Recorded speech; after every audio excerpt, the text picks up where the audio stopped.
Welcome to the Police Leadership Academy 2024, and this is our discussion on 21st century policing. I'm Charlie Beck, and I'm joined by Bill Bratton and Chuck Ramsey. And just before I let them do most of the talking, as they should, because they're my elders. Now, just remember to be kind to your elders. I try. It's a struggle, but I try. It's very appropriate. This is the Police Leadership Academy, and you have 175, Bill? What was your math on this? 160, we figured. Years of leadership experience here, and in my case, maybe 6 months of learning. So I'm going to try to convey that to you, and that was supposed to be a joke. Nobody laughed. Nobody laughed. That means you agree with me. I don't like that. So I can't think of a better way to talk about police leadership than to bring in the two people that I think are the greatest leaders in American policing. And I don't say that because they're sitting here. I say that because I believe it. I completely changed my philosophy of policing and my style of leadership because of Bill Bratton. And my introduction to Chuck Ramsey changed the way I think about how a department should feel about itself and be organized. So all that to say this, pay attention to these two. This may be may do the same for you. It took constant exposure with me and being hit over the head a couple of times to get the lesson in, but it did change the way I think about the job.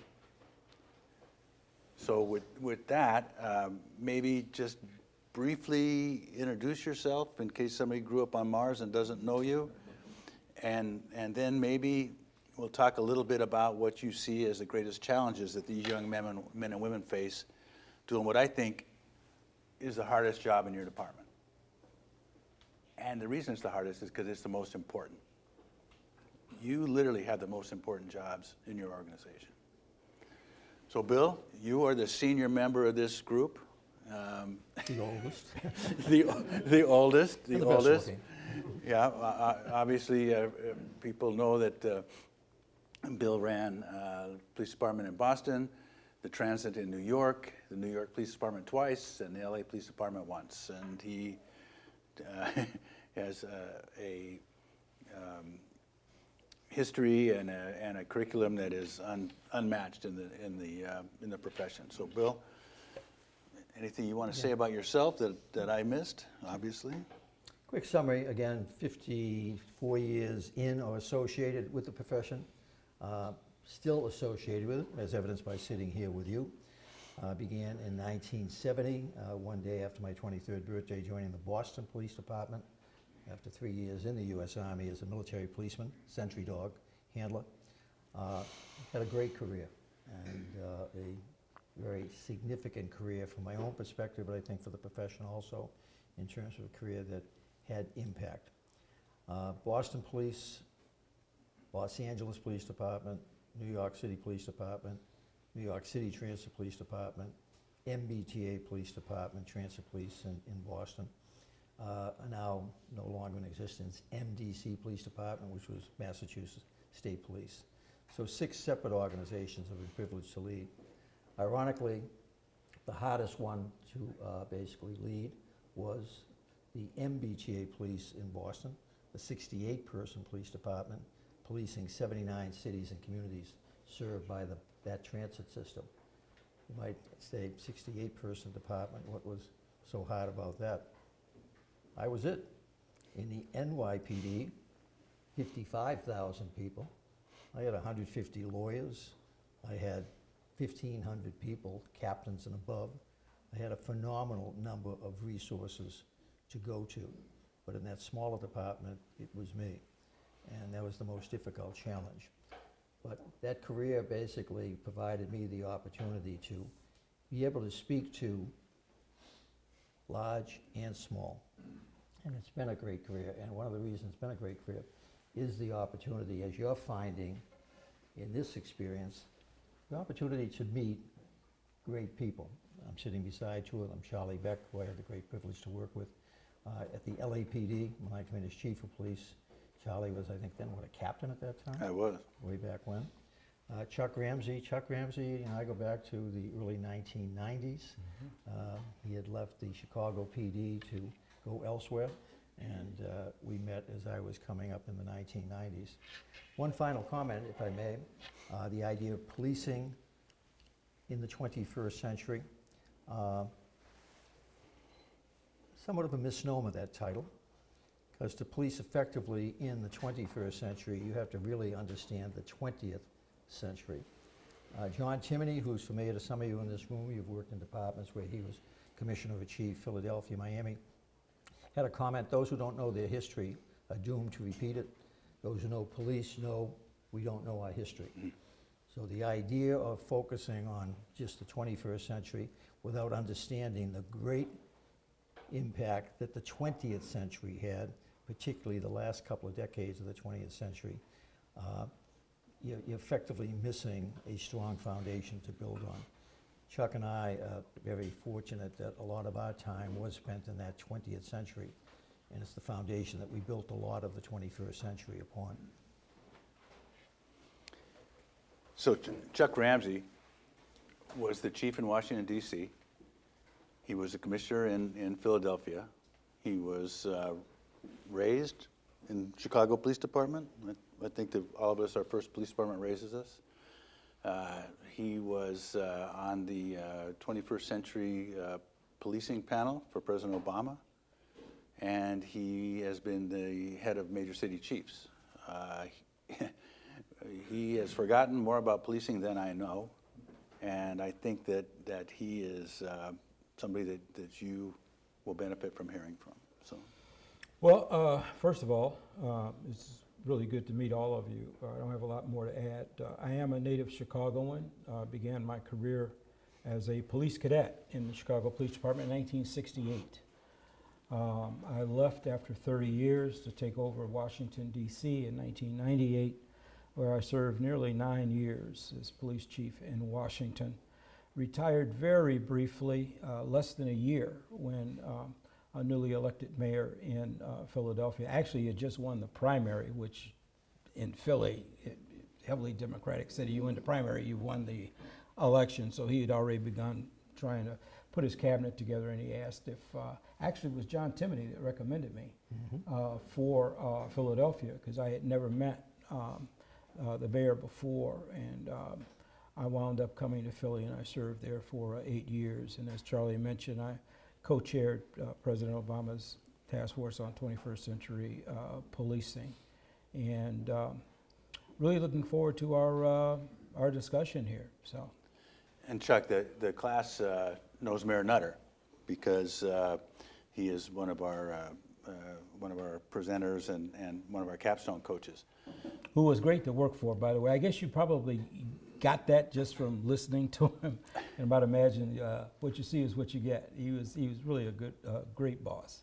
So that one of that brings me to my first question for both of you, and that is one of the facts of being a leader in policing is that you need, and this has been talked about in almost every class here, you need to work within the infrastructure that you're given, and so part of that is working with the political body.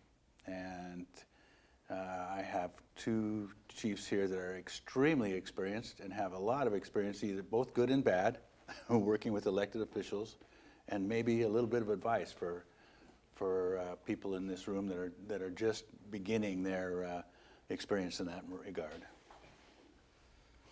Well, first of all, let me just start by saying this. Talk about Mayor Nutter because you like him. Well, from personal experience, I can tell you, you may or may not, if you become a police chief, wind up in the city that you grew up in.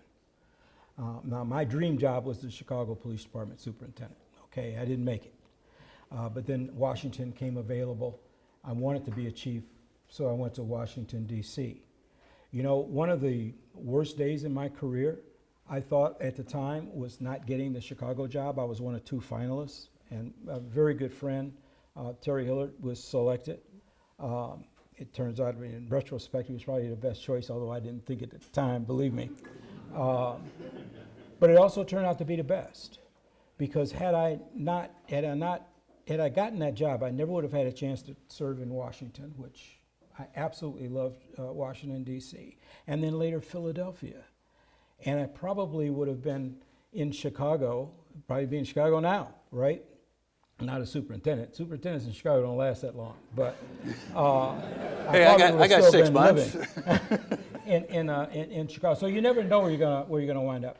As far as politics go, let me start by saying it's important to have the right fit. And what I mean by that is whoever it is you're going to be working for, if it's the mayor, city administrator, whatever, you need to sit down and have a conversation with them to make sure you're on the same page and you're somewhat compatible.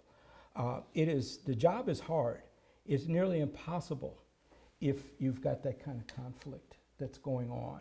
And so it's important to really have that conversation up front, because not every job is necessarily for you. Okay, and it's easy to, if I had gotten a job in Chicago, I would not have had that conversation with Mayor Daley, because I was so happy just to get the job. I would not have had that conversation. Right. Now, I worked with him before when I was in charge of community policing. But then when I went to Washington, that was a different situation, and then of course with Mayor Nutter. So when we talk about politics, from my perspective, there are different levels of politics. You got the big P politics, which are your elected officials, okay? And you got to maneuver through that political minefield. You need to know where your red lines are in terms of what you're willing to do, what you're not willing to do, okay? And have that discussion up front. That's very important. You've got internal politics. That's your union. Somebody mentioned that earlier with the union. You've got to be able to deal with that. But then there's community politics. You know, there are formal community leaders, and there's Miss Brown that lives down the street who has more influence than anybody in city council will ever have. And you've got to be able to maneuver through all those political minefields. Now, you know, you'll come out with a few cuts and bruises. That's okay. The object is not to get blown up entirely. And so you just need to be aware of that, and you need to really develop the relationships, because you'll need them at some point in time. You will need those relationships.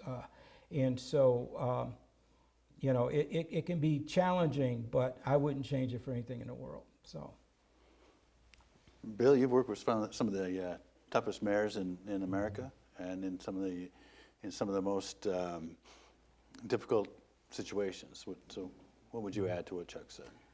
Smiling because coming into the building today, I noticed that one of the occupants of the building is Giuliani Partners on the 4th floor.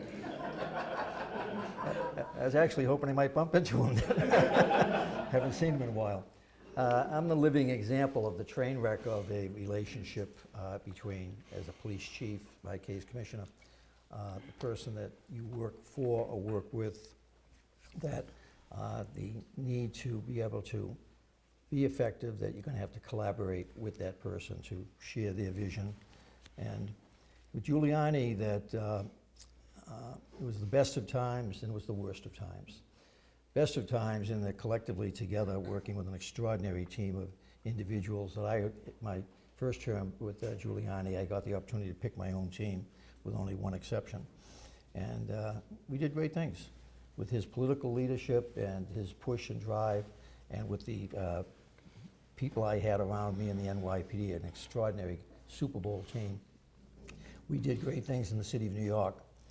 But in my second book, which is a management book, Collaborate or Perish, and that's one of the essentialities that you're here learning about, the importance of collaboration.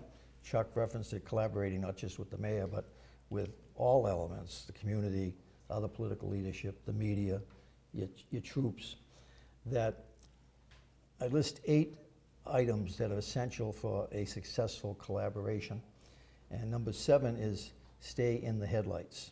And by that I mean, effectively, in my case with Giuliani, our first year we had great success, but I started drifting outside his headlights, that I did not stay close enough to him. And it got so bad that when I left 27 months later, and I didn't want to leave, but I had to leave, on my own volition before he effectively fired me, because we were just not getting along. But it was so bad that I would describe it as not staying not only within the headlights, but flipping over the Jersey barrier, Thomas going down into the ditch, ending up in the water upside down, hanging upside down by your seatbelt. But I survived that collision of failure to collaborate, failure to stay within his headlights. So one of the important elements of leadership is it's great to be a leader, but there's almost nobody that's a leader that doesn't have to work for another leader. And if you want to be successful, you effectively have to be able to work with that leader, because after a while, it's not going to happen. And so when I talk about it was the best of times, worst of times, one of the best things that actually happened for me was having that blow up with him, because if that had not happened, I would not have probably gone to LAPD 6 years later and had the opportunity there to collaborate with two great mayors, two absolutely great mayors, two of the best I've ever worked with. Jim Hahn, the first one, who was the one that appointed me. His appointment of me as police chief, he knew at the time of that appointment it might cost him his reelection, because he was replacing a black police chief with a white kid from the East Coast. And sure enough, 3 years later, he lost reelection around that issue, despite our success. The second mayor was Villaraigosa. Villaraigosa campaigned that if he were elected, he would keep me and my leadership team, including Charlie Beck, because we had become that successful. But despite that successful collaboration with Jim Hahn was not able to keep a collaboration with the community. So he was gone. And ironically, we stayed and survived. And I left. Charlie came in. Behind Charlie came another one of our team, Mike Moore. And now, fortunately for Los Angeles, another part of our team, Jimmy McDonald, is now the new chief of LA. Let me just make this point, if I may, before I forget it. One of the great tragedies in American policing at the moment is the quick turnover of leaders, and many of them have less than 3 years of tenure. LA has had, what, Charlie, 4 in the last 22 years, 4 chiefs? Yes. So you longer don't count the tenures than interims, yeah. most chiefs in America. New York City has had 4 police commissioners in the last, Ken Corey, what's it, the last 2 years, 3 years? Imagine the largest police organization in America is churning through police commissioners every 6 months. You can imagine what that does in the sense of trying to lead an organization. Yeah, just to burnish Bill's point, so between Bill, me, and Mike, we ran the organization for almost 20 years. Jim will add at least another 5 onto that. Troy, what's a year acting? 6 months. 6 months. But still another piece of the puzzle. And what I'm saying is that's very healthy for an organization to have steady goals, steady leadership, and something that people can understand. I think that the general talked about it. You know, in order for you to be successful, the people that work the street have to understand the vision of the people that work in the building. And the only way to do that is through continuity of purpose, continuity of mission. So I think that's really important and something that I was thrilled to be a part of. That is a very important element, the continuity of mission and purpose. That, let's face it, I'm a very different personality than you. Yes. We're both very different than Mike Moore, different in many respects than the incoming chief of police. But a consistency of purpose, a consistency of beliefs, like a Christmas tree. Christmas tree, as you look at a Christmas tree, it's beautiful, but depends on how you decorate it in terms of the vision it imparts. Well, think of us as basically decorating the tree. I had my ideas, Charlie had his, Mike Moore had his, Jimmy McDonald now have his, but still working with the same core set of values and principles, love of the profession, love of the department, love of the city, and embracing of the ethos of community policing.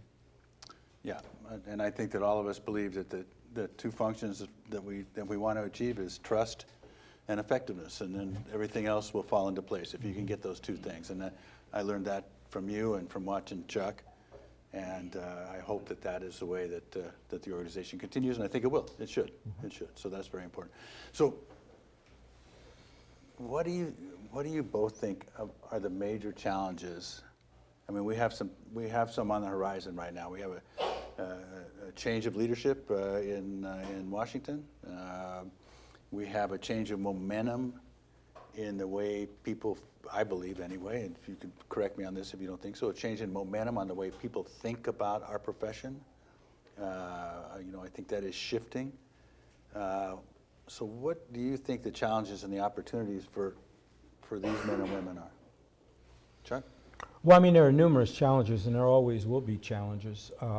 But you mentioned, changes in leadership. Everything has a ripple effect. It does affect you.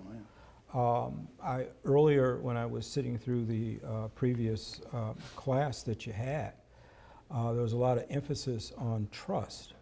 And building trust with with the community is it's difficult. It's not easy, and especially in challenged communities. And it's very fragile, very fragile. I worry about this whole issue of deportation, immigration, and so forth. And I'm not saying it from a political standpoint. What I'm saying is the people that you deal with on a regular basis, that it's going to be strained there. It's going to be strained. And so you have to be prepared for it. And hopefully you have the kind of relationships that, you can build on to just kind of minimize whatever impact it's going to be. But believe me, it's going to be an impact. Another area that I think we need to think about, which doesn't get talked about very often, the impact that climate change is going to have in the future. I mean, we're going through periods of severe drought in some areas and flooding in others, right? And that's going to cause a migration at some point in time. And you're going to see some cities wind up with a huge influx of people. And you have other cities that'll be losing folks, okay? And so you think you got staffing issues now, just wait, okay? Because that's going to have an impact on you. Dealing with artificial intelligence and taking advantage of artificial intelligence, but using it within a constitutional framework, and not losing sight of the fact that this job is all about people. It is about touching people. It's not about dots on a map. Every dot represents a human being whose life has been changed because of crime. Every one of those dots. And so we can't get so hooked up on the technology, although we can leverage it and use it. And I'm certainly not anti-technology, but don't lose the basic stuff that you need to know, and that is going out and touching people, both externally and internally. That is just incredibly important. Those are all challenges. I didn't mention crime. Crime fighting is what you do. I mean, that to me was the easiest part of the job. It was the other stuff that I think can be certainly a challenge and something that you need to think about now. And someone over there mentioned earlier, we're connected whether we want to be or not. If something happens in Miami, it affects us all. Ferguson, Missouri, right? Who would have thought a small town with 50 cops would have changed policing in America, but it did, okay? And so that's just the reality of what we have to deal with. And so some of these things may not be in your backyard, but guess what? People watch television. People pay attention to social media. We tend to get painted with a broad brush, right? All cops this, all cops that. And so that's where relationships with the community is so important, that it doesn't rub off on you in such a negative way. And that's all doable stuff, but you got to work at it. Absolutely, and one thing that struck me when the general was talking, and we talked about that same topic a little bit, was we've lived through this before. I'm telling you that from the organization that brought you the 1992 riots that spread across America, and that was way before social media. What entity does affects all of us. It is a profession. We are connected by family and by blood and by function. And I think that we have to recognize that. So we all ships rise, all ships sink. I think that's something we have to recognize. Bill, what do you see on the horizon?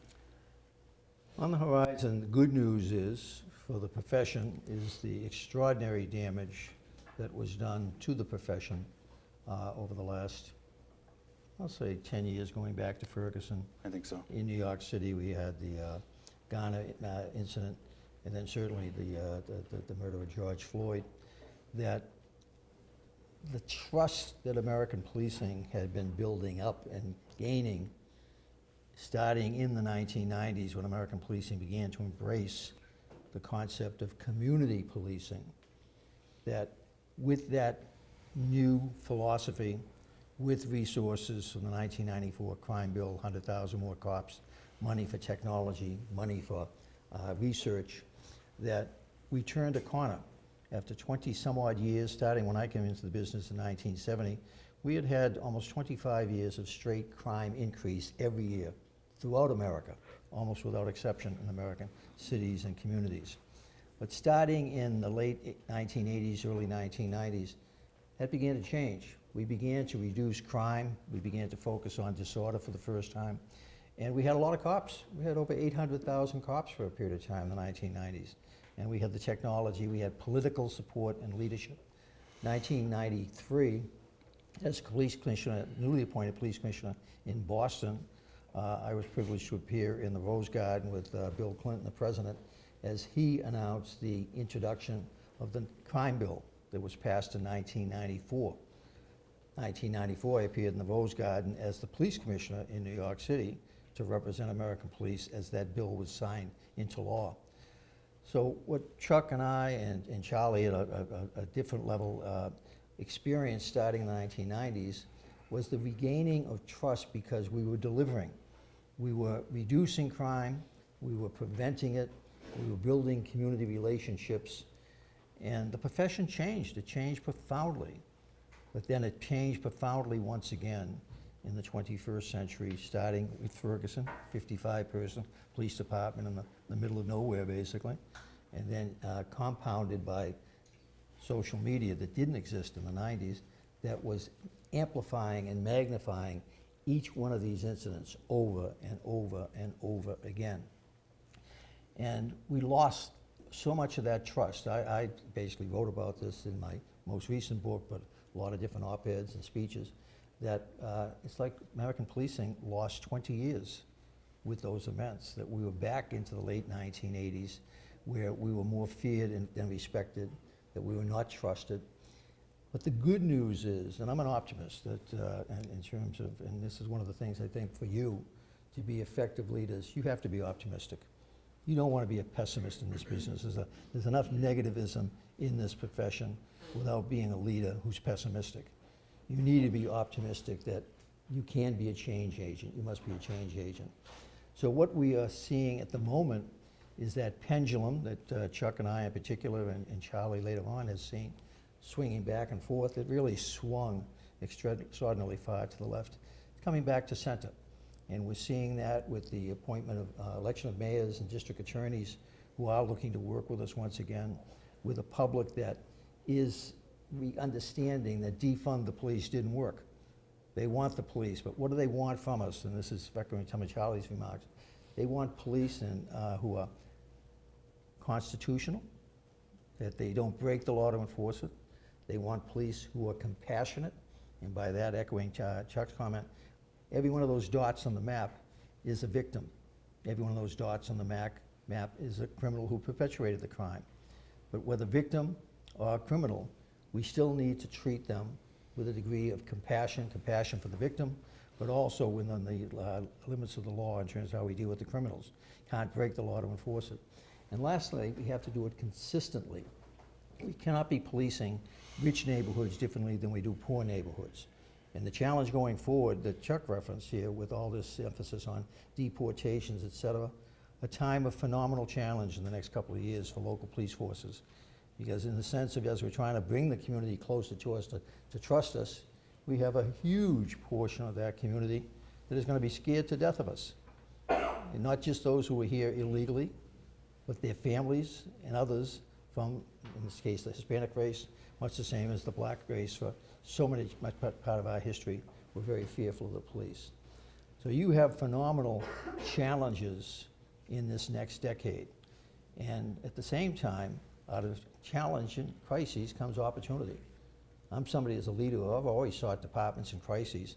I didn't want to go to LA because it was so well run and so effective and efficient. I wanted to go there because it was a mess. I didn't want to go to the NYPD because it was so well and efficient. It was a mess. The profession was a mess. But leadership changed that. And we made America safe once again. But then what happened in the 21st century? We lost that trust, and the trust is essential to getting the job done.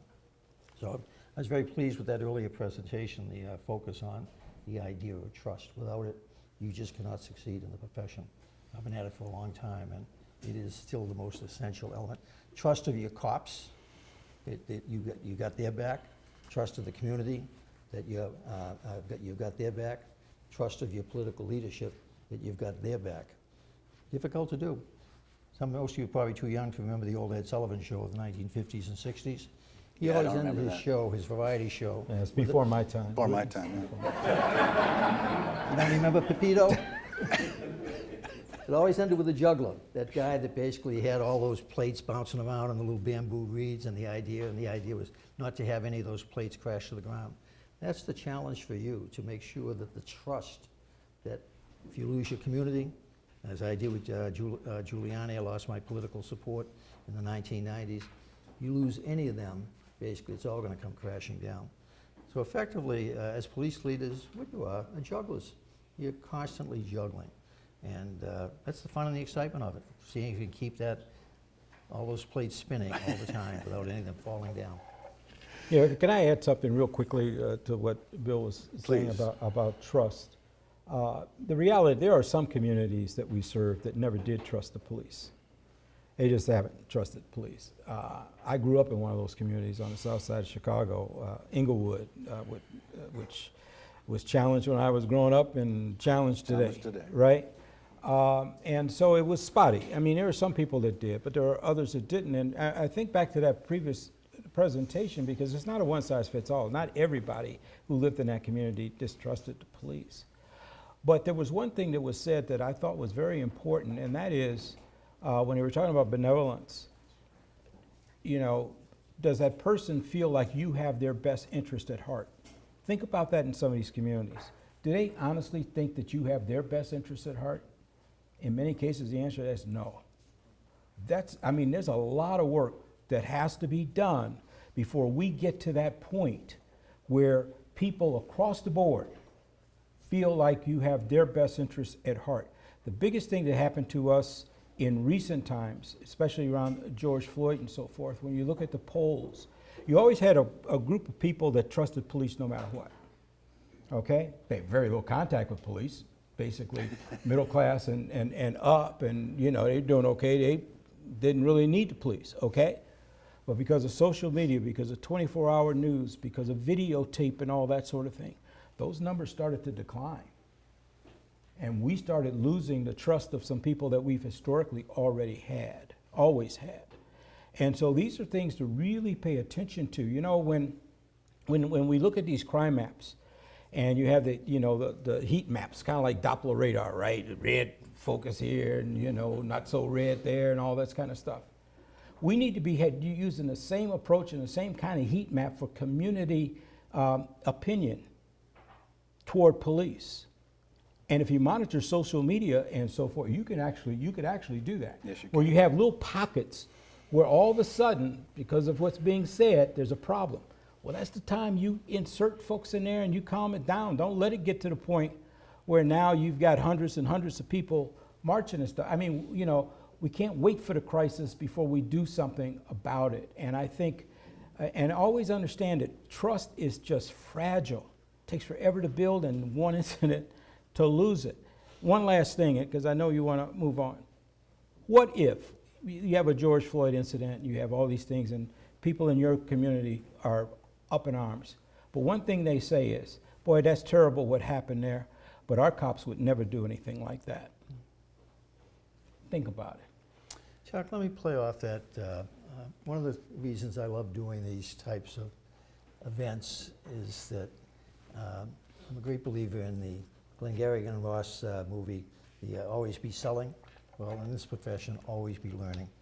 And every time I come to one of these events, it just stimulates a new set of thought processes. So your comment about, I grew up in a very poor neighborhood, working class neighborhood in Boston, 3 blocks from the nearest police station. Never knew a cop, never engaged with a cop, no cops in the family, but wanted to be a cop. Influenced by television, influenced by the police station 3 blocks down the street. And your comment about, I trusted the police. You know, and I have a children's book I used to check out of the Boston Public Library, and it was about the NYPD. It was an illustrated book of the 1950s. And the last part of the book was that you can always trust your policemen. They're there for you, words to that effect. And that resonated with me as a young kid. But then coming into the Boston Police Department in 1970, at age 20, one day after my 23rd birthday, the police department I came into was racist, it was corrupt, it was brutal, it was incompetent. No wonder nobody trusted it, particularly in the minority communities, because they were feeling the impact of that racism, that corruption, that brutality. It was an awakening that the profession that I had so much admired and so longed to be a part of, that the reality I was being exposed to was very different than what I had thought it was. So that comment about trust. But that awakening, I'd like to think, helped to create the next 50 years for me. Because I think of myself as a change agent, somebody that wants to create transformative change. And boy, what an opportunity to change something. The police profession of Boston at that time, and mirrored by, if you read all the different stories of what was going on in New York and Chicago and Philadelphia, it was not unique to Boston. The policing world of the 60s and 70s was not, in many respects, a great world. A lot of great people struggling against a lot of great difficulties. You know, so what you both said makes me think about the challenge that everybody in this room is going to face over the next couple of weeks. And I express no political opinion when I bring this up, but it kind of in my role as a police leader, you are aware of politics. You try not to let it direct you, but you have to be aware of it. So what I'm talking about is President Trump's status on immigration and his belief, and he hasn't specifically said this, I don't think, but I remember it from the last time he was elected, his belief that local law enforcement should be involved in immigration enforcement. And now the military. Yeah, and now the military. And so, when we talk about losing community trust or losing the ability to have communities work with you, how do the people in this room manage that? And understanding that many of them may not be in complete control over what their path will be in this. So, you know, we have something on the horizon that could significantly affect the way communities interact with you, significantly affect you know, the entire nature of policing, especially in agencies that have large Hispanic populations, which of course LA is one. And matter of fact, I doubt that there's anybody here that does not have that. So I'll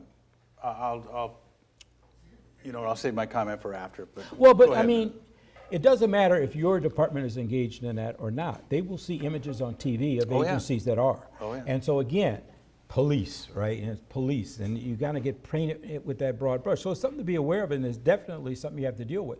Washington, D.C.'s Hispanic population is largely Central American. And so we were trying to implement community policing in D.C. back in the 90s. And we had a lot of success in some areas, but we could not in this one district, 3rd District, which was heavily Hispanic, right? And you know, why? Well, their native country, their first generation, Oh, yeah. they didn't trust police at all. For good reason. And so saying, hey, I want to come and voluntarily meet with the police, you got something coming on you're not that one. coming It's home. not going to happen. So we had to start organizing community meetings. Sometimes we get somebody that would open the basement of their home and have a small gathering just to be able to reach people where they are and where they felt comfortable. Because, you know, the police from other countries, you know, you're carrying some of that baggage because, again, we kind of get thrown into this big pot, you know, of police. So it's, you know, no matter what this isn't about political leanings. It's just about the fact that, you know, everything winds up on our doorstep. It does. and it's going to wind up on yours. And you need to be thinking now, what am I going to do when it comes my way? The only thing I would encourage is to think of it, and Bill touched on this, is I was at a community meeting in a largely Hispanic neighborhood the first time Trump was elected, and his secretaries were trying to get us to engage in enforcement of immigration status. And so at a community meeting, and a woman stood up and said, I don't trust what the government is doing, but I do trust you. And so what are you going to do about it? And you should have an answer for that. And all of you have different circumstance and different abilities and different political encouragements. Some I think are swung too far the other way. There are. This is how I answered it the first time that I got asked this question, and that is this: is that civil matters are not a issue for police enforcement as a local police enforcement. Most immigration detainers are civil. They are generated by agents, not by judges, and there is no mandate that you enforce those. Now, your bosses may tell you different, and I don't know what will happen on that. They may even change the law, so that's no longer true. However, there are a significant number of criminal immigration warrants that are sanctioned by the court, and those could be a subject for legal enforcement. So it's a very complicated subject. You are going to get asked some very tough questions about it by your cops. And you're going to have a couple of young cops drag in somebody. I'll go back to when I started as a police. When I started as a police officer, we did enforce immigration laws. And I can remember my training officers picking up people on immigration and dropping them right off at INS. Take credit for 2 felonies. And that changed dramatically. And you will have to deal with that. Bill, what's your thoughts on this? Thinking about whether it's immigration, crime, the traditional role of police, community relations, it is the idea also of thinking outside the box. Because all these issues are so complex, and sometimes you're going to come up with an idea that you think is perfect for the issue, and then it blows up in your face. Let me give you 2 examples. That Charlie and I, when we were working 9/11, post 9/11, in the country, very focused on terrorism. LA had a growing Muslim population. Mike Downing, who I put in charge of basically counterterrorism intelligence,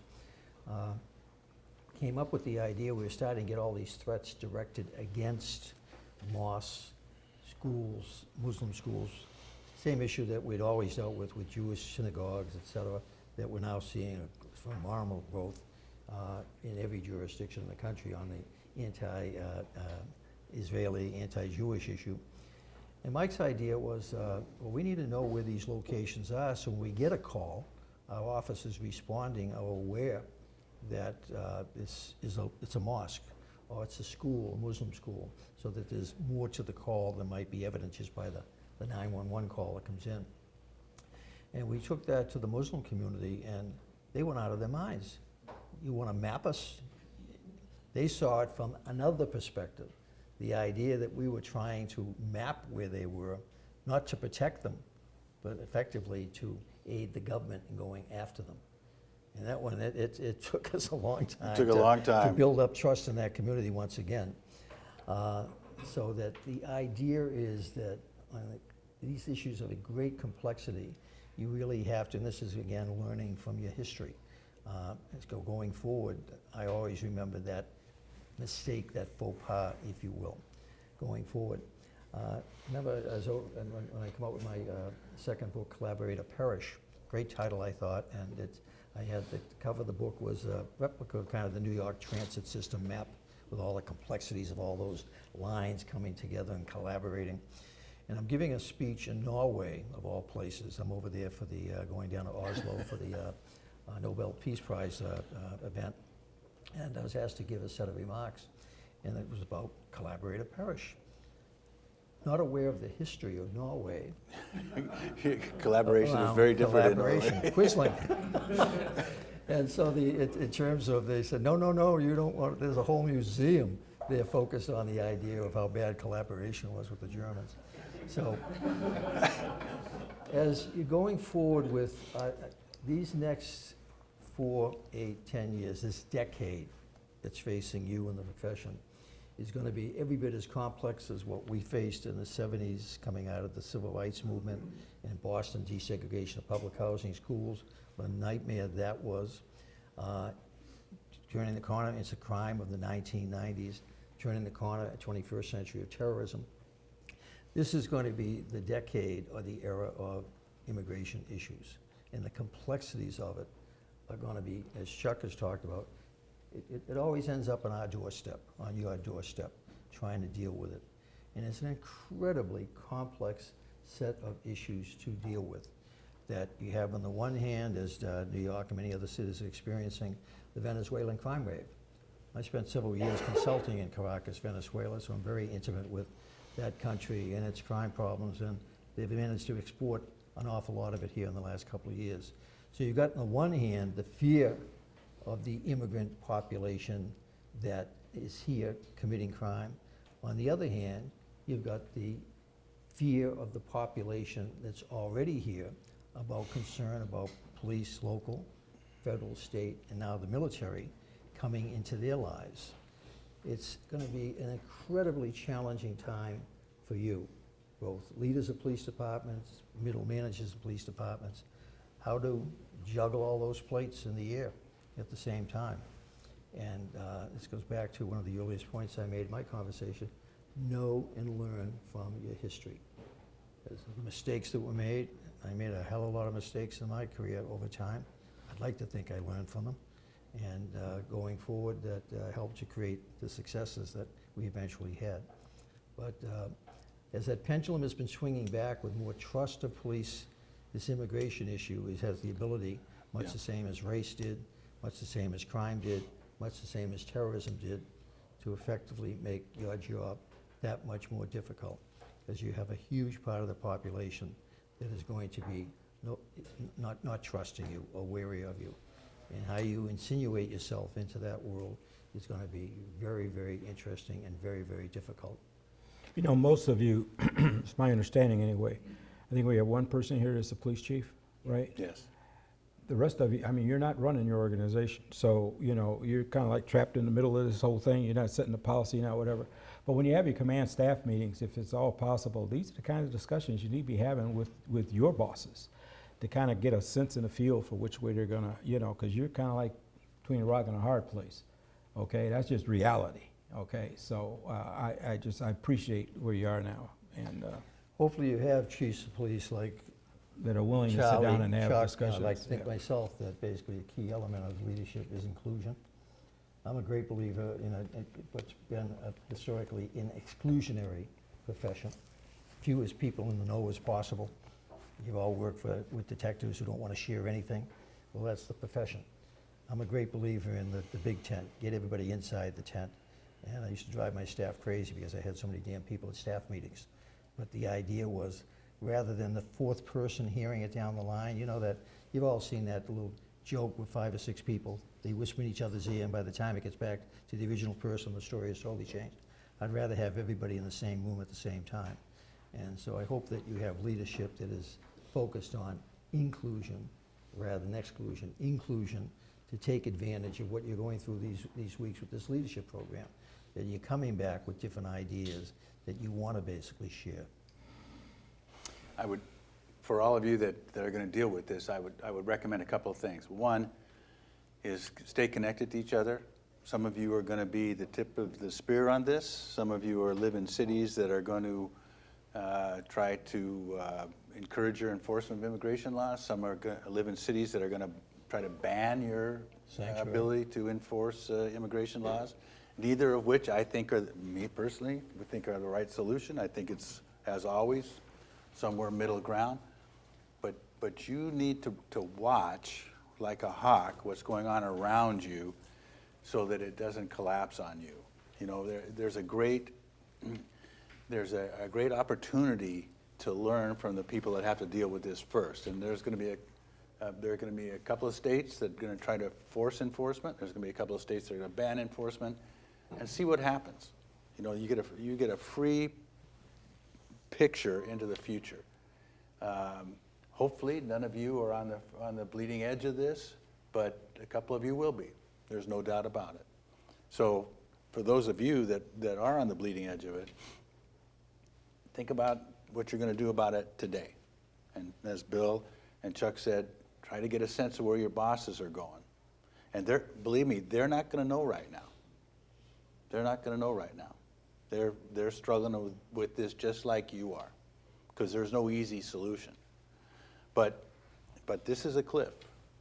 This is a cliff, and luckily, I'm on the inside of the cliff, or maybe over the cliff, according to a couple of you. But You're over the hill.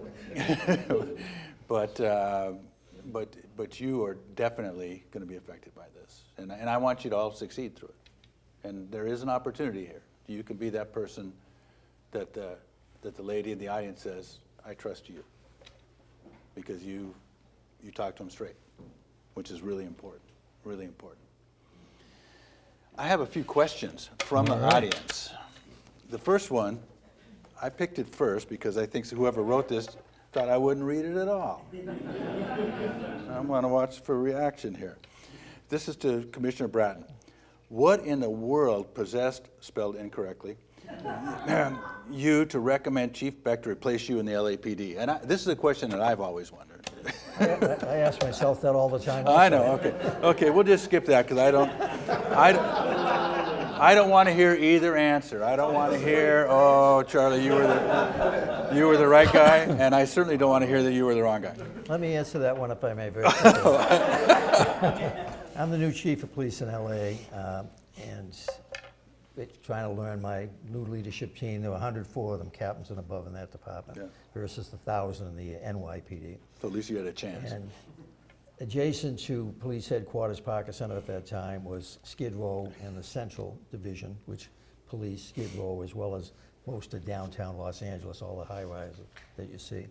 The commanding officer of that division was, at that time, Charlie Beck. And I ended up spending a lot of time because the Skid Row issues were the ones, that was the crises of LA, in addition to crises of crime, race, there was the crises of what you're all dealing with now, the homeless problem. And LA had the biggest Skid Row in America. But going down there and interacting with Charlie, what he was trying to do with the people that he was working with, it was quite apparent to me that he was a leader who was respected. He was a leader with very good ideas. And all those communities we talked about, the community, political leadership, the cops, the police unions, media, they all liked him. So I'm always looking for the juggler. And Charlie was a master juggler right off the bat that I could see. And so I was very fortunate very early on, the first couple of months of becoming chief of LA, that I was exposed to Charlie. And the good thing was there were a lot of Charlies in that department. And that's the truth, as you know, Thank Charlie. you. There were a lot of very great leaders in that department. So a quick story, you guys. Everybody in this class knows I tell too many stories. So one of the things that the captain of Central did at the time was you ran the marathon. The LA Marathon started in Central Division, went to God knows where. I didn't care because it wasn't in Central Division when it ended, thank God. But I ran the start, not run, but organize the start. And so I'm there bright, early, dark 30, getting everything set up, making sure we got all the marathon routes covered, all that stuff. And we have the mounted unit there. We always had the mounted unit there. You know, it's a big, showy piece for the department, a lot of security, a lot of visibility, all that. Big cowboy hats. That they Big wear out cowboy there. hats, man, it is Gunslinger City.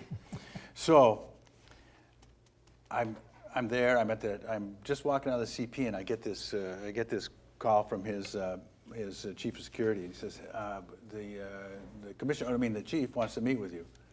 They hadn't got it right at this point. I go, okay, I'm just, gave him a corner where I was at.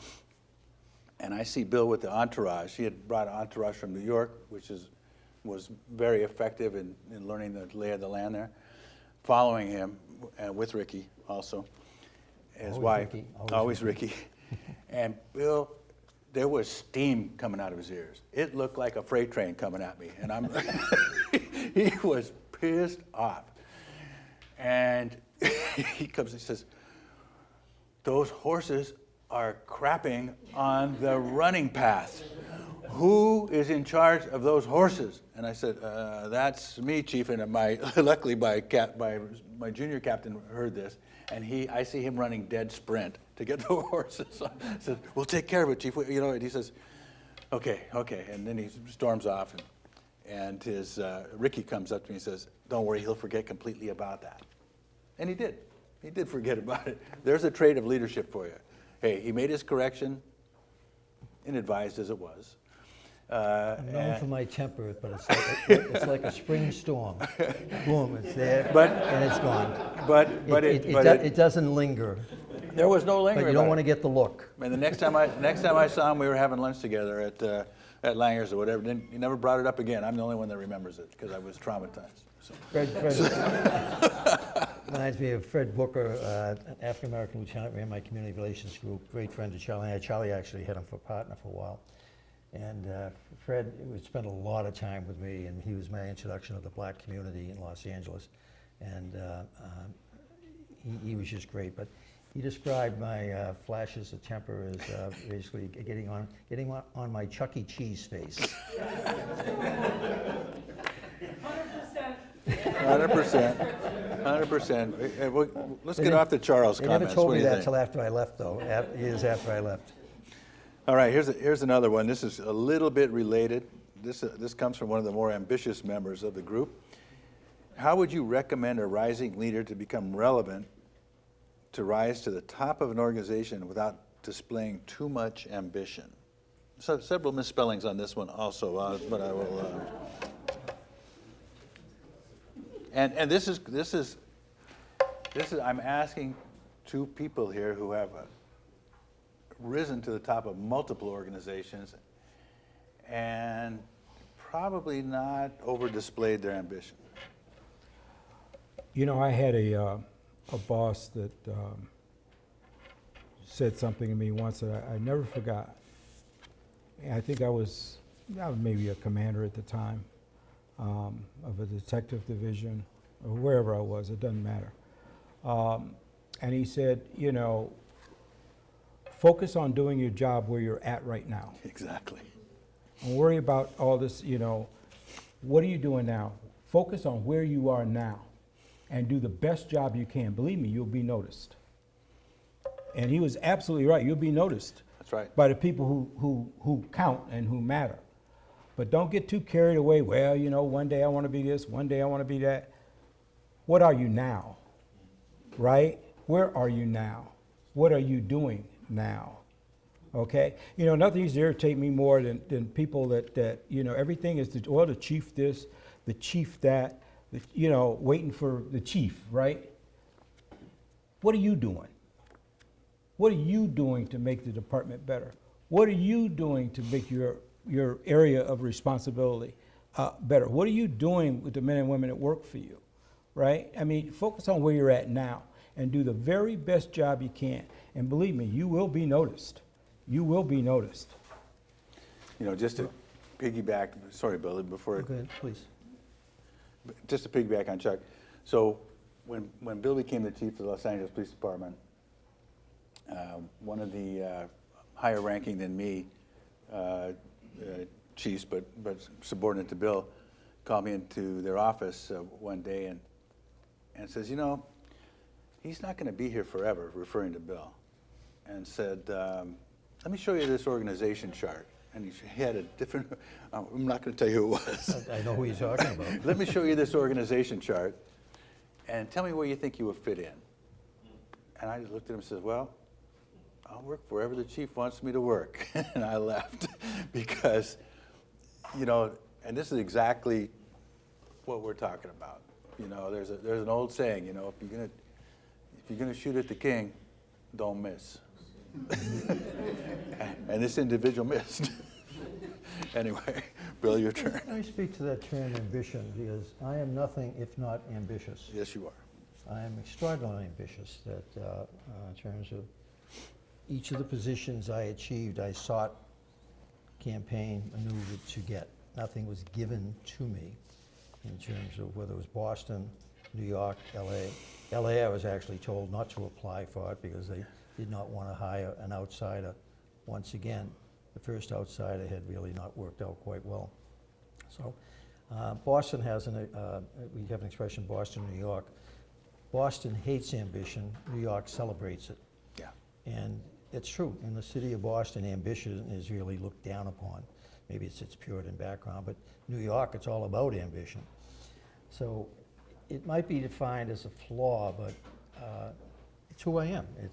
I've always wanted to lead. I like being the leader, and I like what leadership provides. What leadership provides for me is the great satisfaction of taking on challenges, but it also provides the opportunity to create a team, to pick a team. Jim Collins, in his book Good to Great, has a couple of themes of that book that resonate with me all the time. The bus. Get the right people on the bus, get the wrong people off the bus, and get the right people in the right seats. And as you're driving down the road, you're moving people around. But one of the benefits of my ambition and benefits of my confidence in myself as a leader is that I'm not worried about somebody looking for my job. Because whether it was New York or LA, I'm not there for the long haul. I come into, I describe myself as a transformational change leader. I come into an organization to change them. I come into the organization to identify people that share the vision, who can contribute to it. I never want to be the smartest person in the room. I want to surround myself with a lot of smart people. But that bus ride, I'm not looking behind me all the time to see who's maneuvering through the seats to get up and get into the driver's seat. Because I know I'm getting off at a couple of stops down the line. And I want a Charlie Beck behind me. I want a Jimmy McDonald. I want in New York City, a Jimmy O'Neill. And after Jimmy O'Neill, I want a Dermot Shea. That I want to create those types of opportunities. So my ambition, I think, in terms of the way I look at it, is a benefit to me in the sense of my makeup. I want to lead. I want to create change. But I also want to create opportunity. Opportunity that a Charlie Beck, who never thought of the idea of becoming a chief of police when he was a sergeant, a lieutenant, or a captain, but then basically becoming a chief of police. And it's one of the exciting things, and one of the reasons I'm here for this class to encourage you to be leaders. It is an extraordinarily satisfying role to be in. It has its tensions, it has its crises, it has its negative aspect. But I'll tell you, after 50 some odd years of doing it, there's nothing quite as satisfying as being a leader and being able to surround yourself with future leaders and being able to surround yourself to pick your Super Bowl team. There's no thrill quite like it. I'll tell you, I like being at the top. I wish I was 10 years younger. I wish I was dealing with the crises we're talking with you about now. I'd love to be back in the game.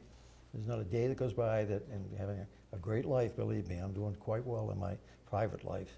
But there's not a moment of that day that when I'm talking to a chief or reading about this or that I don't wish I was back at the top of the LAPD, at the top of the NYPD. Same with Chuck, president of the Major City Chiefs, that to be in the game. And at times of crises, that's the best time to be in the game, to be really challenged, because then if you are successful, just the thrill of victory, there's nothing quite like it. I agree with that when it comes to being actually in the top leadership position, but getting there is what you're doing now. You're here. You're developing yourself and getting ready for the next step. And that's important, is preparing, and so, while you're focused on where you are right now and making sure you do the very best job that you possibly can, you're also taking advantage of other things that are out there. Police Leadership Academy, for one, meeting other people. These are the same ones that when you're a chief, these will be the people that you'll be working with. When you can pick up the phone and call Denver or whatever, that's your classmate, right? I mean, so it's important to develop along the way, because you'll get there. And when you get there, all those things are true. Believe me, Was a major city chief for 17 years. Enjoyed every, well, not every minute, but most of the minutes. We most both of been knocked them. on our ass a couple of times. But it's the getting there that I'm, you know, and in order to get there, you need to really focus on where you are now and what you need to do to prepare for the next step, because I think that's where policing really falls short. We don't really prepare leaders like we should across the board for the next step that they need to take. Chuck, let me give just a contemporary example of that. Ken Corey will appreciate this. That idea of preparing to be a leader. And it's something I've always done. I studied my ass off to be a sergeant, to be a lieutenant, in preparation for wanting to get to the top of the Boston Police Organization. Not necessarily as commissioner, but chief of department, et cetera. That the most recent 3 police commissioners in New York City, that turnover we're talking about, I can guarantee those 3, most recent, the current one and his 2 predecessors, never, ever dreamed of being the police commissioner of New York City. And as a result, their career track was not preparing them for it. Yeah. They were very happy, as best I can tell, doing what they were doing. Chief of detectives in a county police department, an inspector in the NYPD, which is about 6 levels down in the organization chain of command. So the idea of ambition, if some of you in this room don't want to be chief, you're happy, as Chuck said, that your ambition is to be successful in what you're doing, great. That satisfies you, but if you are ambitious to keep moving up the ladder, you got to prepare for it, because if you don't prepare like this, going to courses like this, all of you have, looking at your resume, your bios, you all have college degrees. When I joined the Boston Police Department in 1970, only 3 people in the leadership team of the Boston Police Department had college degrees. Only 3. That world has changed for leadership. But those 3 most recent leaders at the NYPD, one of the reasons they only lasted 6 months, a year, was they never, in their wildest imagination, prepared for it. They get a call, would you like to be the police commissioner of New York City? Duh. Guaranteed if any one of you got that call, pack your bags, you'd be there tomorrow. And that's effectively what's happened with the leadership of the NYPD, these last 3 commissioners. And similarly for LAPD, fortunately now, these last 20-some odd years, the chiefs of police of that department were preparing for it. They wanted it. Charlie guaranteed once you moved up in ranks to commander, deputy chief, you could look at, you knew I wasn't going to be around forever. But, and same for Mike Moore. Jimmy McDonald's had to wait 40 years to get the top job, but boy, he kept working at it. Became sheriff of LA County, put together a management program like this at USC, and he's finally got his dream job after 50-some odd years. Yeah. He was my civilian clerk in Boston in 1976. I was a sergeant, he was a civilian clerk. And we were laying off cops in 1970 in Boston, so he went west. Horace Greeley, go west, young man. And there he is. Well, and thanks for the opportunity, Bill. I'll put a little spin on it for you. And Bill's absolutely right. I had no ambition, thought, or desire to be the chief of the Los Angeles Police Department. That was not something that I thought about. You know, I mean, I took all the tests for rank, you know, and did well on them, but I didn't think that I would ever be ready for that step. But then, through Bill's leadership and being around Chuck at Major City Chiefs, because Bill would take me there all the time, there's 2 ways to say this. I could see that I could do this job. And some people would say because I found out the Chiefs weren't really that smart. But they surrounded themselves with a lot of smart people. But right. they knew how to be smart. And so it isn't, don't look for something you don't have. All of you have what you need, you know. But I can't emphasize what Chuck said enough. Do the job you have, not the, you know, don't think of the job you want. If you do the job you have, you'll get the job you want. That's how it was with Bill. He would, if somebody would fail at a job, he would give it to me. And so I would just do that job, and pretty soon, you know, we through a number of things that we did on rape kits and on Crime Lab and all that stuff, our Crime Lab. it became obvious that I could get things done. And so then he endorsed me for chief. And that answers the first question also. Sandy Jo, how much longer? You're good. We've got another. About 40 minutes. Oh, perfect. I got Time- another time- question. Time for your train. I know. Yeah, and then that gives us time for the picture and Chief, you can leave your tray. Perfect. I'll go another 20 minutes then. So this is a very specific question, and I can think of an answer for this, but I'd like to hear what you guys have to say. Was there an interaction with an officer or subordinate that changed or affected your leadership tactics, how you lead? Was this hard to do? And then they asked, because the agencies you've worked with are so large, how did that happen? I spoke earlier about my temper and it being like a summer storm. It's there. I don't carry a grudge. I'm Irish, which is amazing. I don't carry a grudge, but I don't. If I bumped into Giuliani in the hall out there, I'd shake his hand, say, how are you? And, I can honestly say there was nobody that I've ever met in my life that if I bumped into them, I wouldn't acknowledge them. I don't carry a grudge. And same for interactions with people as far as the temper. The good thing about my flashes of temper, an introspective self, is that when it happens, but then as I think about it, I don't like what I did. And one of the things that has allowed me to do is to recognize, to address it, to go back and apologize if necessary, not to let the summer storm just go by, particularly if I've been negative. I'm superintendent of the police in Boston back in 1977, 1978 during the tall ships. Actually, it would have been, 78. And coming up on a traffic post that was closing off access down to the harbor. I'm in an unmarked car, and I'm with my driver, Bobby O'Toole. And the young cop, probably right out of the academy, doesn't want to let us through. And I in a flash of anger, went up and down. Do you know who I am? We've all done that. You know who I am? I mean, the young cop didn't know who the hell I was, that I'm superintendent of the police, but you know how the young cops, they never interact with any of those people. And I went up one side, down the other on him. And we go around, and we go down a block, couple blocks, and I said, Bobby, go back. And we went back, and I got out, and I apologized to the officer that I learned from every experience. And the LA crowd here will recognize this. My office was down the hall from our press office.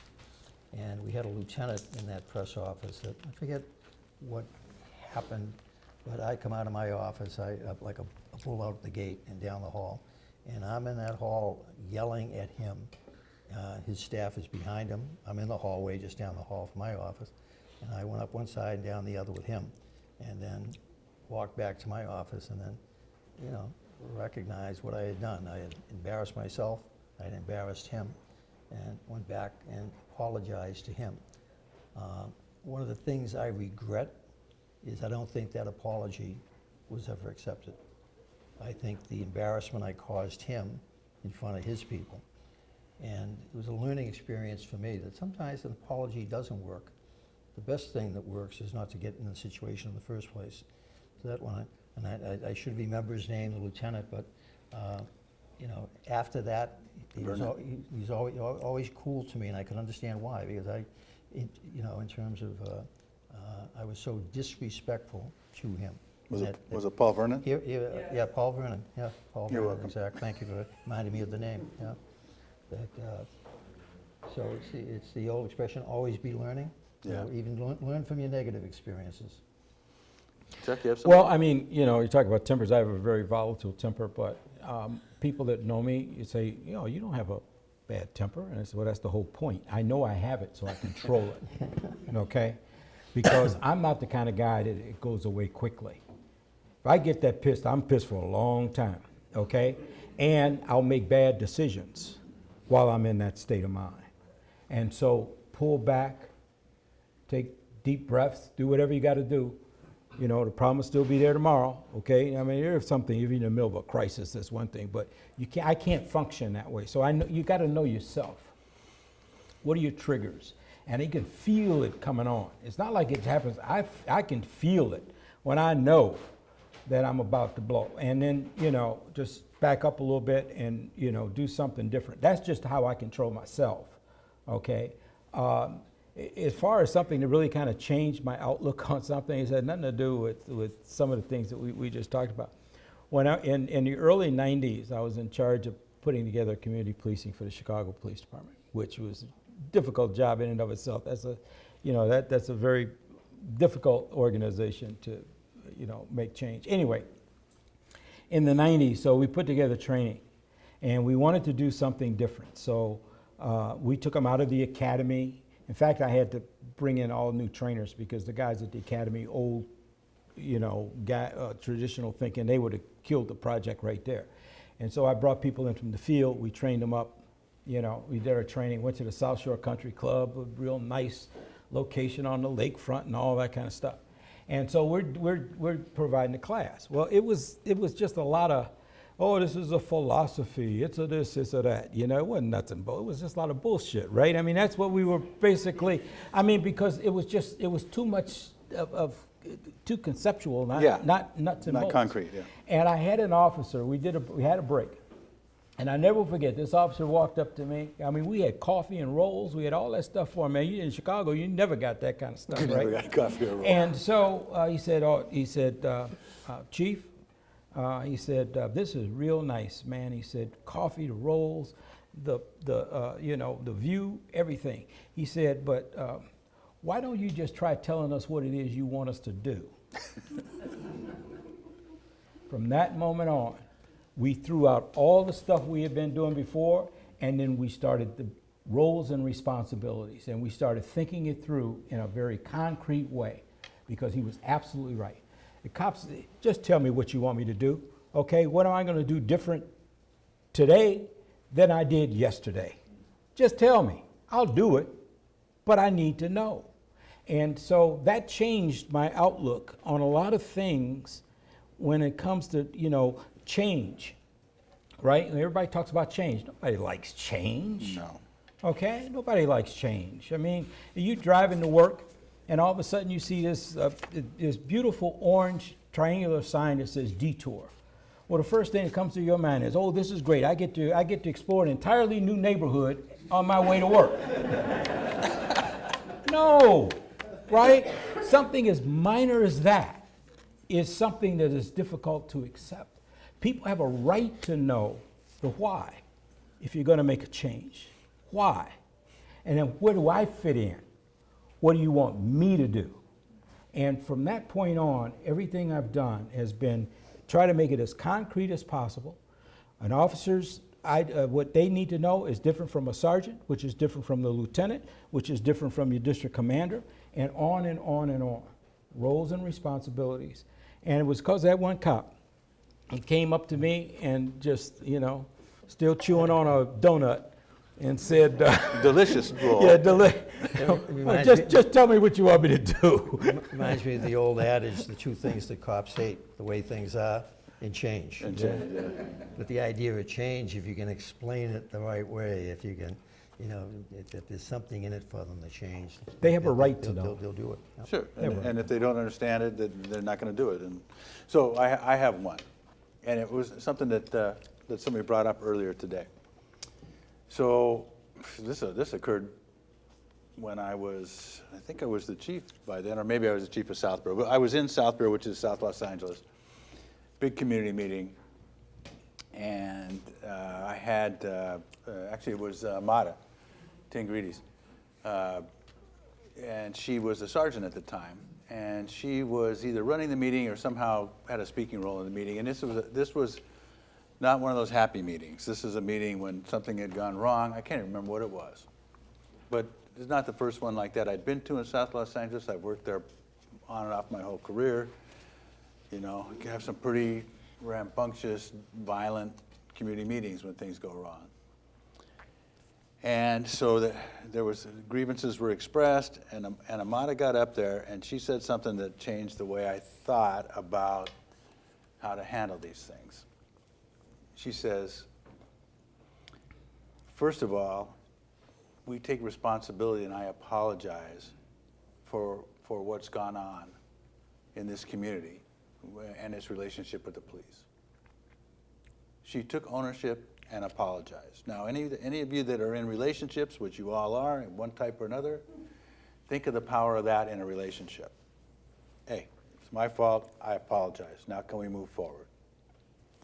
And when she said that, the hostility went out of the room. And, you know, we were able to work forward. And, you know, we had a discussion of the issue. I don't even remember what the issue was. But the point being that you have a lot of power in that. Now, that was not the way I was brought up. I've been to a lot of meetings in South Los Angeles, and I never thought I was going to apologize for anything, because that, you know, I was part of the Los Angeles Police Department. We didn't do shit that was wrong, and we were always right. But that has no power. That, what she said, had power. And I wouldn't use it in every meeting, because I don't think it's necessary, but keep that one, because we all have stuff we should apologize for.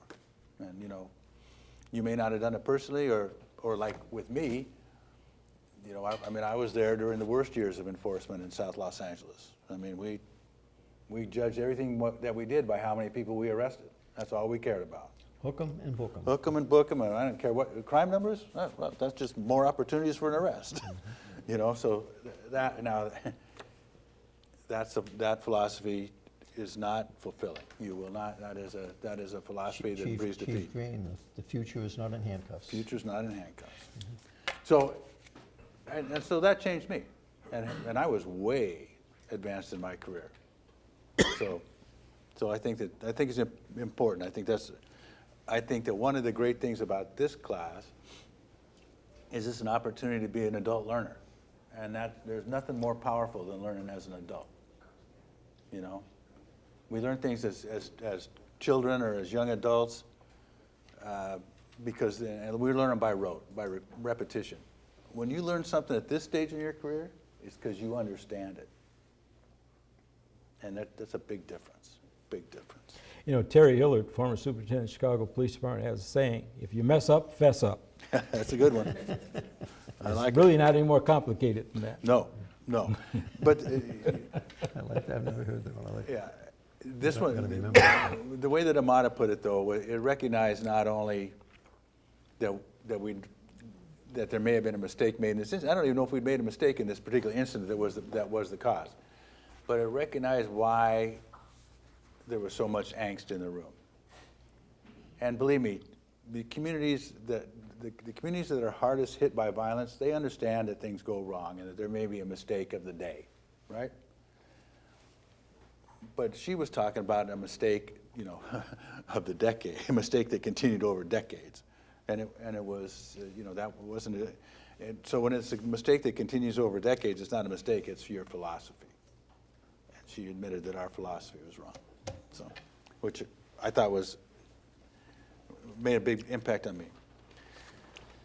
So, if you were leading today, and Bill, I know you would like to do this, Chuck, I'm not so sure. No, if I was a little younger. A little younger? Yeah. Like my No, age? I'd like to do it. If I was your age, I would, yeah. What do you think would be your biggest challenge in policing compared to when you were leading, compared to our past? From my perspective, challenges are the same. Yeah. The issues might be different. We talked about back in my day in the 70s was around the issue of race, desegregating housing in public schools. The 80s, 70s and 80s, crime growing, disorder growing. 90s, community policing, 21st century terrorism. Now what you're facing, the issues of the world of technology. Just think, in our day it was crime and disorder. Yeah. Up until 9/11. Then terrorism became the overwhelming, and LAPD, case in point, LAPD had, I think, a 20-person unit focused on When you terrorism, came in, ended up yeah. with 300 in a very short period of time. NYPD ended up with 1,500 detectives focused on terrorism. But just think of all the stuff that you now deal with that we didn't even have words for back in the 90s. The idea of ransomware, the drone technology that everybody is embracing now, AI. Your world is changing so much more rapidly. For 1829, Sir Robert Peel creates modern policing with his 9 principles. 1829, 1929, through year 2000, it was crime and disorder. And unfortunately, we didn't focus on disorder. That's why crime went up so dramatically. But your world, just think of the complexities of things that you have to deal with now, the technology aspects of it. I deal with it in the private sector of my company. But it is, the evolution of policing is, it's always evolving. And some of those changes are so significant, they're revolutionary. Chuck and I and Charlie have survived the community relations revolution. We have survived the race revolution. We have survived the crime revolution. You're engaging in multiple revolutions at the moment. And once again, we're back with concerns around terrorism. We're concerned with the migrant issue, which is going to be, I think, the challenge of your era. That and no, the world is constantly changing, but it's like the kid that's looking for a pony and he sold it. It's hid under a pile of manure. Well, he's looking for the biggest pile of manure because he wants the biggest pony he can get. So it's you get a lot of piles of manure to take a look at in your world today. I would agree with Bill on that. I mean, it's all relative. I mean, there's always challenges. I mean, they change, but there's always challenges. Oh, yeah. I mean, Isn't the it thing great? is Isn't to it always, great? it is great, and that's what really kind of keeps your adrenaline going and everything. Keep an eye on the future. One of the things that I did throughout my career, and it all started when the reason I accidentally became a police officer. A couple police officers used to come into a grocery store I was working in when I just graduated from high school and struck up a relationship. And he asked me a question once, and he said, where do you see yourself 5 years from now? And at the time, I wanted to be a doctor, and so I said, oh, hopefully I'm in medical school. And he said, well, you ever think about being a policeman? And then that one thing led to another. But the point is not that. The point is that I've often asked myself, where do I see myself 5 years from now?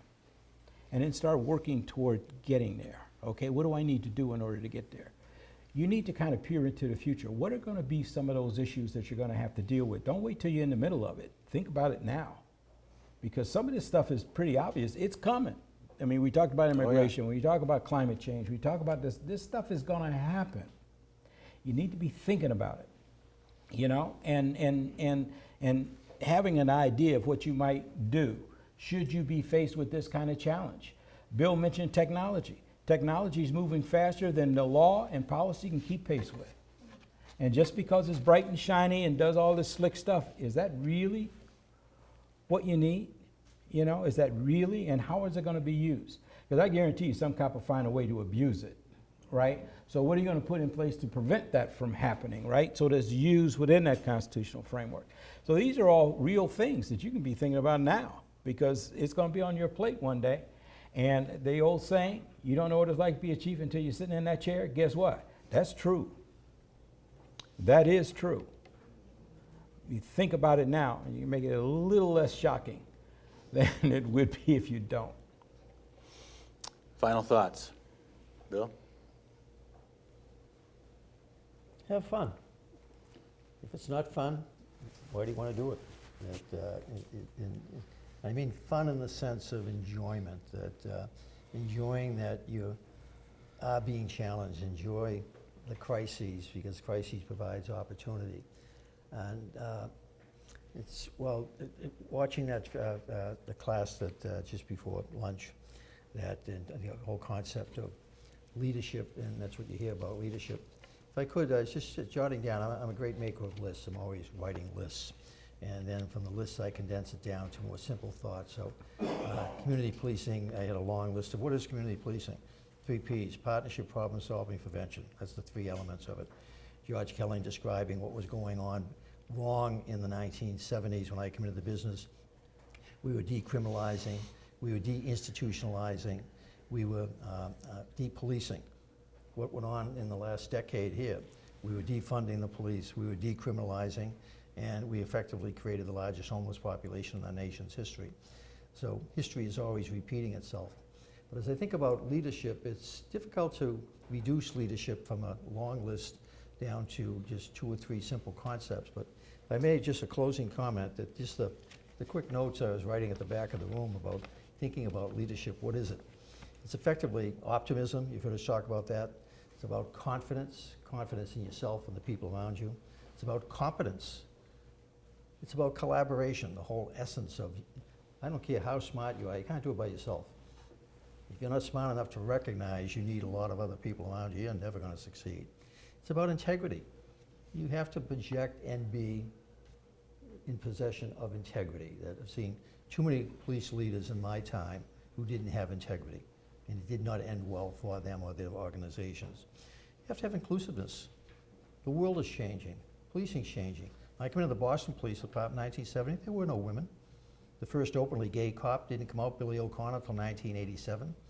My first badge that I still have, Red Patrolman. They didn't change that badge till the 1990s, where Red Police Officer finally, reflective of the department, had a lot more women in it. The idea of transparency. Chuck's really a comment about, tell a cop what you want. And if they respect you, they'll do it, and they'll do it for you, they'll do it with you, they'll do it without you. You want consistency, that idea of a community they don't want to have a good cop today and a bad cop tomorrow. They want that when that cop shows up at the door responding to their burglary or their car theft, that they get a consistency. And if they're black, that's even more of concern of them. If they're increasingly Latino, they want the idea that they're going to be treated with respect. They want commitment. Isn't that what you're looking for your people? Commitment. You want trust, trust, trust. And humor. Have some fun when you can. Have a few laughs. One of the great things about policing is you can have some real stories and some real laughs out of the business. And lastly, if you can, I think the greatest satisfaction if you can be transformative. If you have the opportunity to transform a life, an organization, a profession. Going back to that thought about somebody that profoundly impacted my life, I thought about it. And it's Bob DeGrazia. Bob DeGrazia, I was a young police officer getting ready to leave that Boston Police Department that was so corrupt, brutal, and racist. And he came in from St. Louis, 6'3" Italian with a high afro, had curly hair. And he tipped that Irish Police Department on its head and basically, in about a 2-year period of time, totally changed it, changed my life for the rest of my life. He was transformative. And basically changing my life. I'd like to think I've been transformative in the departments I've led, in the profession that the 3 of us are very proud to be part of, and the profession I think we've helped to change. Just think of that power, the ability when you leave finally the profession, to look back in your life and say, I had a life of significance. I had a life where I did good. I did good for me, my family. I did good for my department. I did good for my partners. I did good for my profession. Doesn't get any better than that, I'll tell you. And whether you're leading a squad, a platoon, a unit, or a police agency, it works on all of those levels. And it's what do you put into it? You get out of it what you put into it. I think the 3 of us here are very fortunate because we've experienced policing in different eras. As Bill mentioned, when I started in the Chicago Police Department, the only women in the department were either matrons in women's lockup or they were youth officers. That was it, okay? There was one that had rank, a lieutenant, Maggie Daly. Now, the mayor happened to be Daly too. I don't think there was any connection at all, but she was the only one that had any rank at all. But I think that when you look at the culture of policing, the greatest impact in changing our culture has been the introduction of women, the diversity now that we have. I mean, these are all positive things that we personally witnessed because we saw the before and after, and when I think back on that, it didn't mean as much to me when I was going through it as it does now when I reflect back on the changes that we've seen in policing, the positive changes. The challenges are there, they're going to always be there. we focus so much on the things that are wrong or the things we need to fix that we don't really look back and really think about all the things that have happened that have made us better, that have made us stronger. And I think periodically you have to do that, you know, in order to maintain your sanity in some cases. You have to kind of think about that periodically. One of the earlier questions was about, you know, challenges. I think one of the challenges that you're going to face is the same one that we all faced. It hasn't changed. And that is making sure that the men and women that work for you treat the people that they serve with respect. Do their jobs well, but treat people with respect. You know, some of you probably have heard this. I know somebody mentioned earlier a TED Talk I did a while back, but I'm going to mention it anyway because it's a lesson that I learned from one of my detectives when I was a sergeant in narcotics working in Chicago. And this guy, before we called it de-escalation, back in the old days, cops used to know how to kind of calm things down. That's all we called it, was calm it down, right? We didn't have a fancy word for anything. But he had a knack of being able to just do that. And in narcotics, you know, flipping people and getting informants is part of the game, right? And he just had a knack to do that. And I never will forget, we hit a warrant, and it was a gang place. I mean, these are hardcore gangbangers. These were not wannabes. And even our informant told us, if you hit this joint, be careful, because that's all they told you. They got guns in there, and they said, man, police come in here, we're going to shoot them, and blah, blah, blah. Make a long story short, we hit the joint. A lot of chaos, confusion, but nobody got hurt. We didn't have to hurt anybody. Nobody hurt us, right? And these are some hardcore guys that had done penitentiary time and all that kind of stuff. So we got guns, we got drugs, and we're in the car, and we're going back to headquarters to process the report, the raid. And this guy, his name was Paris Patton. He's one of my detectives. He's sitting in the back seat, and he tapped me on the shoulder, and he said, hey, Sarge. He said, I think I got an informant out of that group. And I looked at him and I said, man, you know, how the hell do you do it? I mean, these weren't no Waterby. Plus, it was not a good case. We couldn't prove constructive possession on anybody because there was so many people in the room, right? So you know this case ain't going anywhere. But we got the dope, so we got credit for a positive raid, so it is what it is, right? And so, we're on our way back, and I said, but how do you do it, man? Because, you know, just to get an informant out of that group. And he said it's easy. And he said something that I've repeated numerous times, and I'll say it again here. He said it's all about respect. He said at the moment of birth, everyone's a perfect 10. Mm-hmm.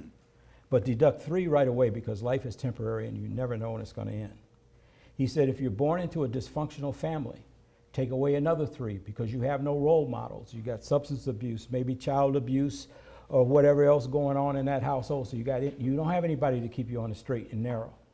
He said if you're poor or a member of a minority group, take away another 3 because there may be some doors not open to you that are open to others. That 10 is now 1. That 1 is that individual's dignity and self-respect. He said do what you have to do as a policeman, but never do anything that takes away that person's dignity or self-respect because that's all they have left and they'll fight you to hold on to it. Now, some people have a warped sense of what respect is, carrying a gun and all that stuff, but how many cases and how many things have you dealt with that started over somebody disrespected me, right? I mean, I never forgot that, and he's absolutely right. Even we had a room full of gangbangers and so forth. He didn't treat them like shit, you know? He was, you know, hey, you got to go to the bathroom? Come on, man, I'll take you to the bathroom. I mean, he treated them respectfully, right? And so that's a lesson that I think we can all learn. And if we can get our officers, you know, fate and circumstance is the only thing that separates us in life. All right?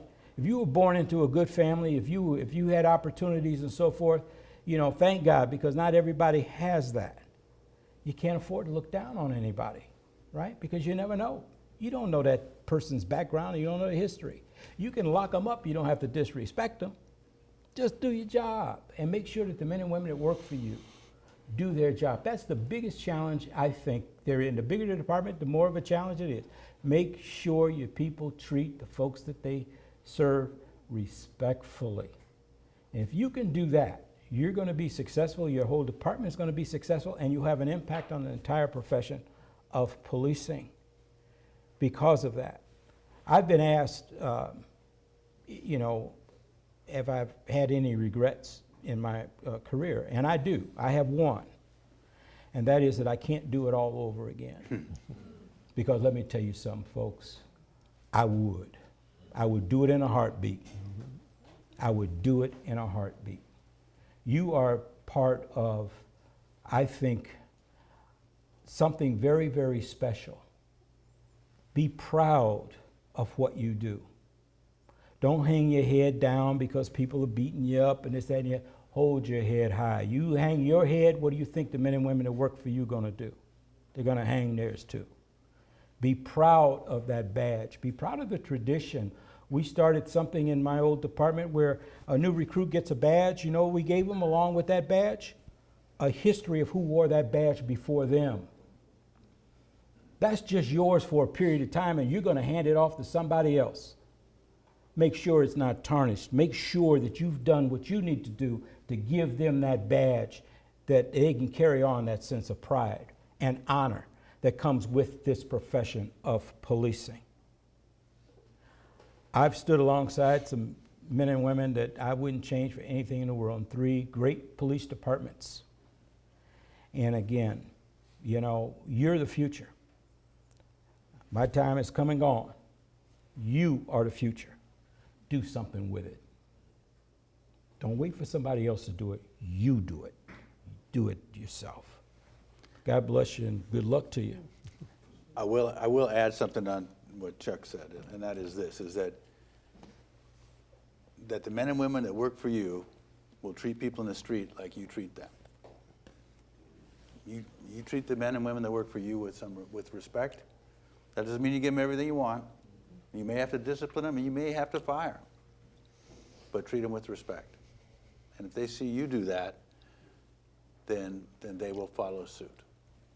And you know, I think that dovetails into all of it. So now that we've been doing this for an hour and a half or so, you can see why I said what I said about these two. You know, there is a lot of wisdom and a lot that you can emulate from Bill and Chuck. And I hope that all of you take it to heart and recognize that now that they've all had this frank discussion with you, you are connected, well, I'll say it to us. And what you do is a reflection of the history that you see here. Mm-hmm. And thank you for what you do. And I think that we are going to take some photos. Yeah, so. Let's do that.